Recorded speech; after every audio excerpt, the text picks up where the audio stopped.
Abordons maintenant un aspect de la morale chrétienne qui diffère nettement des autres.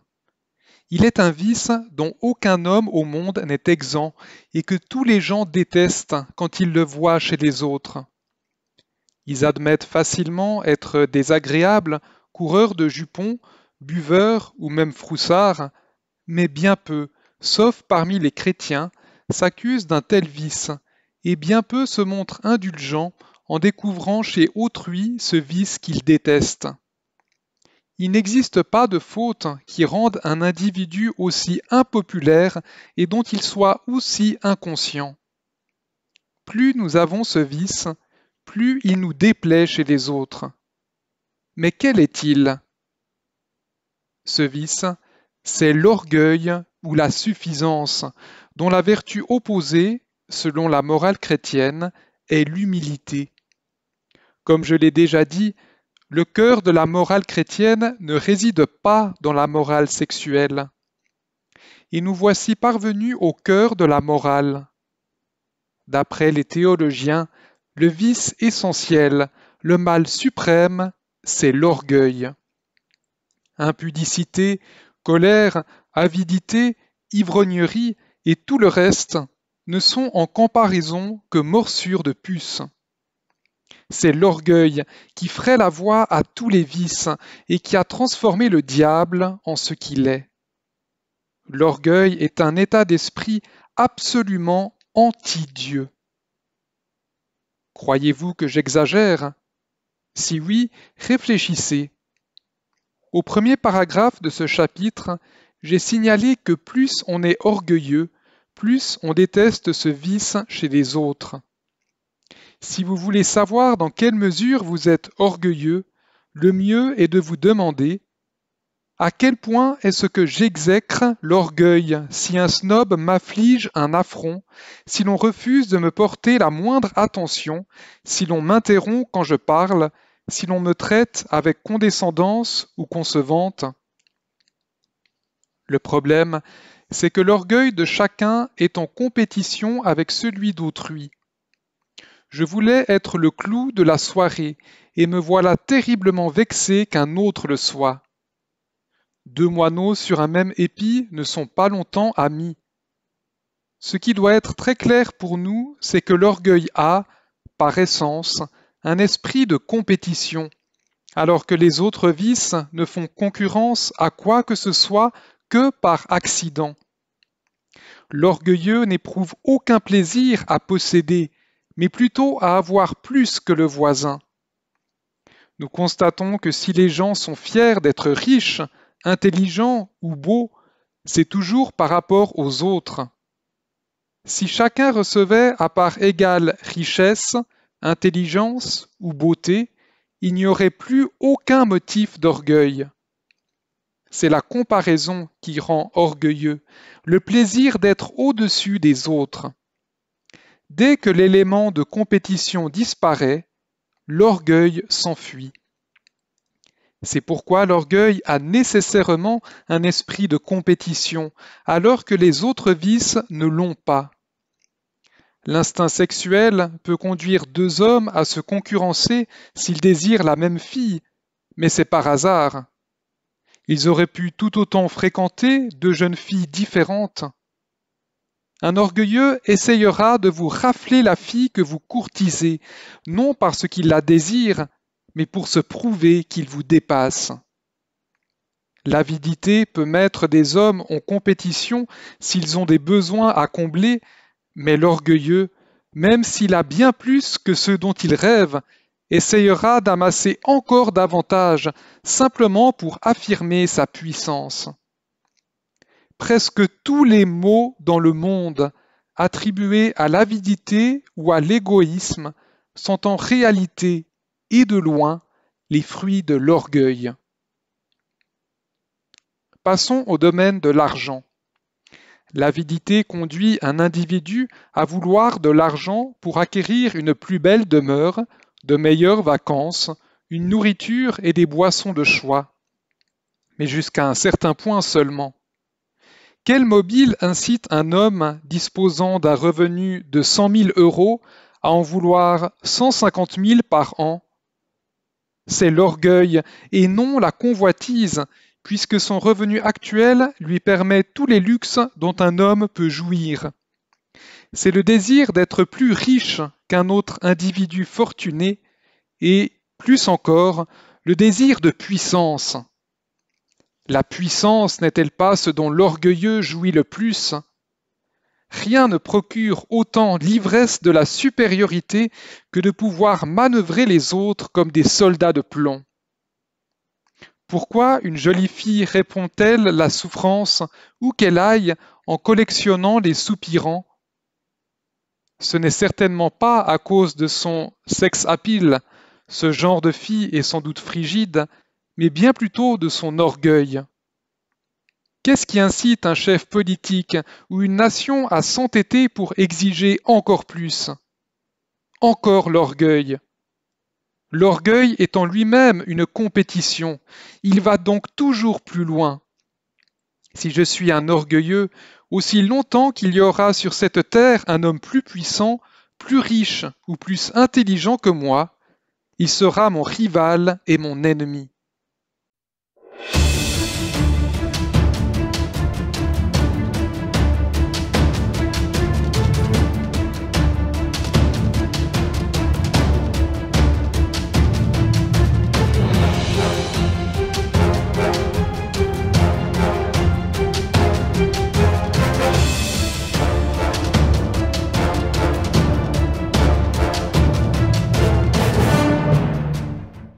Les chrétiens ont raison. L'orgueil a été de tout temps la principale cause de détresse dans une nation ou une famille. D'autres vices peuvent rapprocher des individus.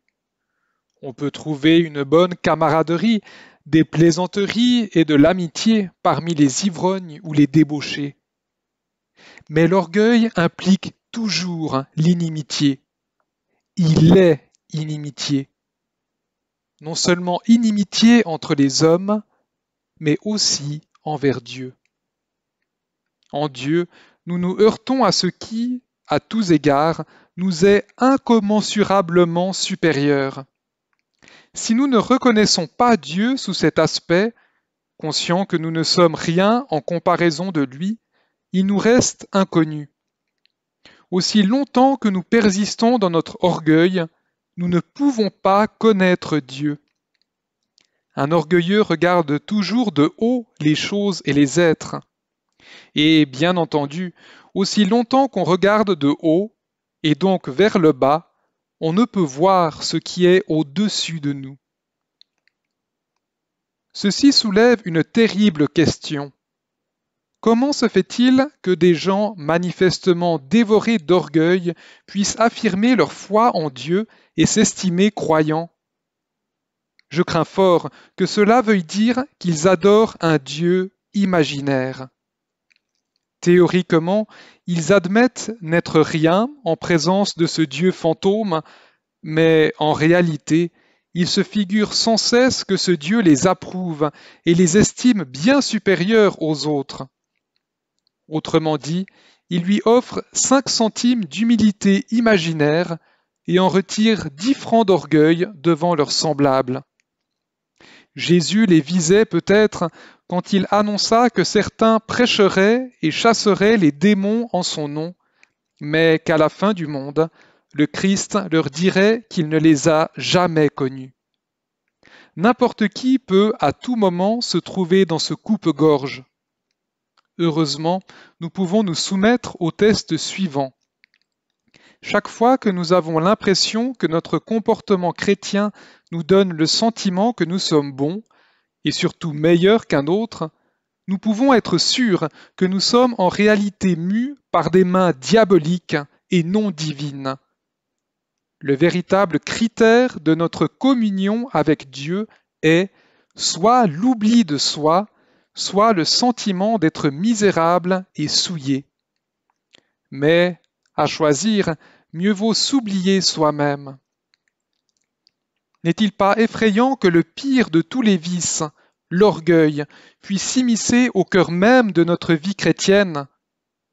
On devine pourquoi.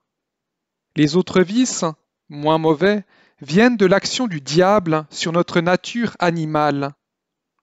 Mais en ce qui concerne l'orgueil, notre nature animale n'y est pour rien. Il vient directement de l'enfer. Il est d'ordre spirituel. Il est donc plus subtil et plus meurtrier. Pour la même raison, l'orgueil peut souvent être utilisé pour contrecarrer des vices plus simples. Les enseignants font souvent appel à l'orgueil d'un enfant ou à son amour-propre, comme ils disent, pour qu'il se conduise convenablement.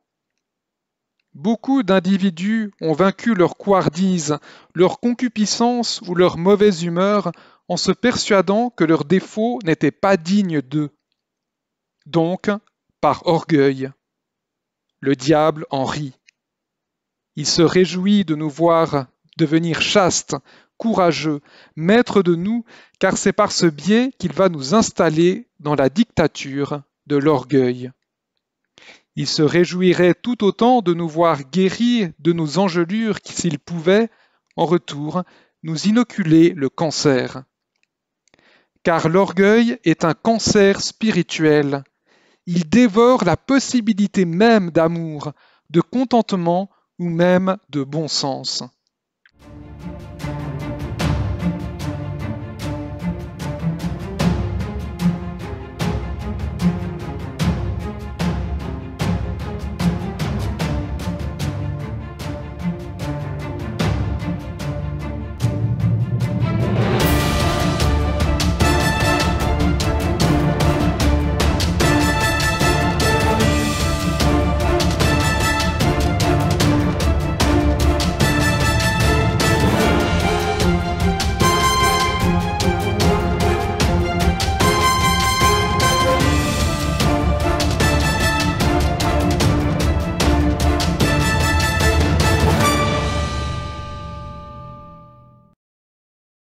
Avant de clore ce sujet, je dois vous mettre en garde contre d'éventuels malentendus. Premièrement, la satisfaction éprouvée à recevoir des éloges n'est pas de l'orgueil. L'enfant qu'on tapote affectueusement pour avoir bien appris sa leçon, la femme dont le soupirant vante la beauté, l'âme rachetée à qui le Christ déclare « c'est bien », sont heureux et ont raison de l'être. En effet, dans ce cas, la satisfaction réside dans le fait qu'on a fait, à juste titre, plaisir à quelqu'un selon notre intention. Le mal commence quand, à notre réaction naturelle de penser « je lui ai plu, tant mieux », s'ajoute « quel type formidable je suis pour avoir suscité une telle admiration ». Plus nous nous réjouissons de notre valeur, moins nous prenons goût à l'éloge elle-même, et pire nous devenons. Ne prendre plaisir qu'en soi, n'être plus sensible à l'éloge, c'est atteindre le fond de l'abîme. C'est pourquoi la vanité, bien qu'elle soit le type d'orgueil le plus visible, est vraiment le moins mauvais et le plus pardonnable. Un vaniteux éprouve un besoin croissant d'éloges, d'applaudissements, d'admiration. Il est toujours en train de les chercher. C'est une faute, mais une faute enfantine et bénigne. Elle prouve qu'il ne se contente pas de sa propre admiration. Il attache suffisamment de valeur aux autres pour désirer leur regard sur lui. Il est donc encore humain. Le véritable orgueil, noir, diabolique, surgit quand on regarde les autres de si haut qu'on ne se soucie plus de leur opinion. Il est juste, et c'est souvent notre devoir, de ne pas porter attention à ce que les autres pensent de nous si nous le faisons pour la bonne raison, parce que l'opinion de Dieu nous est bien plus précieuse. Mais l'orgueilleux a une raison différente de faire fi des appréciations d'autrui. Il se dit « Pourquoi prêterais-je attention aux applaudissements de ce vaurien ? Son opinion est sans valeur. Et quand bien même elle en aurait, suis-je le type d'homme à rougir de plaisir devant un compliment comme une jeune fille timide ? Non, je suis une personne mature, adulte. Tout ce que j'ai fait, c'était pour satisfaire mes idéaux, ma conscience artistique ou les traditions de ma famille. Ou bien, en un mot, parce que je suis un type formidable. Si ces gens-là aiment les compliments, ça les regarde. Pour moi, ils ne comptent pas. C'est ainsi que l'orgueil contrecarre la vanité, car, comme je l'ai dit, Satan aime guérir un petit défaut en nous affligeant d'un plus grand. Nous devons donc essayer de bannir la vanité, mais sans jamais faire appel à notre orgueil. Deuxièmement, nous disons qu'un homme est fier de son fils ou de son père, de son école, de son régiment. Dans ce sens, l'orgueil est-il un péché? Tout dépend, d'après moi, du sens exact que nous donnons à l'expression fier de. Très souvent, dans de telles phrases, la formule être fier de signifie éprouver une chaude admiration pour. Cette admiration est, bien entendu, loin d'être un péché. Pourtant, elle peut conduire un individu à faire l'important du fait des grandes qualités de son père ou de son appartenance à un régiment d'élite. C'est un défaut toutefois plus acceptable qu'être fier de soi. Aimer et admirer quoi que ce soit en dehors de soi, c'est s'éloigner d'un pas d'une totale ruine spirituelle. Mais nous n'irons jamais bien aussi longtemps que nous l'aimons et l'admirons plus que Dieu.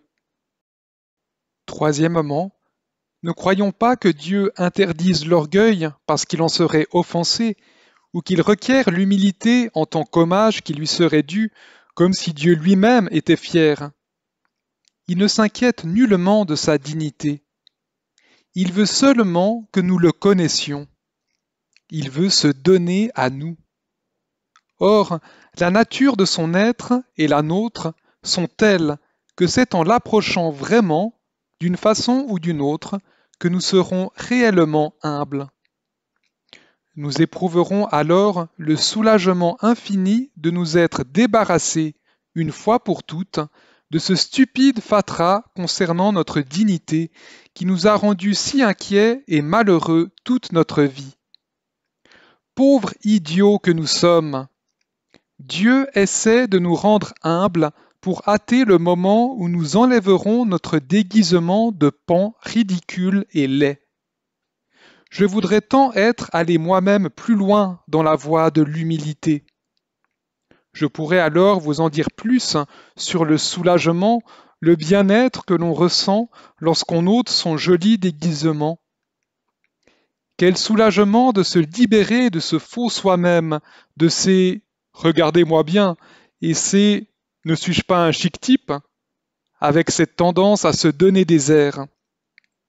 Connaître tant soit peu l'humilité, ne serait-ce qu'un moment, c'est comme prendre une gorgée d'eau fraîche en plein désert. Quatrièmement, si vous rencontrez un individu vraiment humble, n'imaginez pas qu'il sera fait de cette humilité onctueuse, doucereuse, qui répète sans cesse qu'elle n'est rien du tout. Il vous apparaîtra probablement jovial, intelligent, prenant un plaisir réel à ce que vous lui racontez. Si vous ne l'aimez vraiment pas, c'est que vous serez un peu envieux de ce qu'il jouisse aussi facilement de la vie. Il ne songe pas à son humilité. Il ne songe pas le moins du monde à lui-même. Par ailleurs, si quelqu'un désire acquérir l'humilité, je crois être en mesure de lui indiquer le premier pas, prendre conscience qu'il est orgueilleux. Et c'est un grand pas s'il en est. Du moins, rien ne pourra jamais s'accomplir avant qu'il soit fait. Car s'imaginer ne pas être prétentieux, c'est l'être.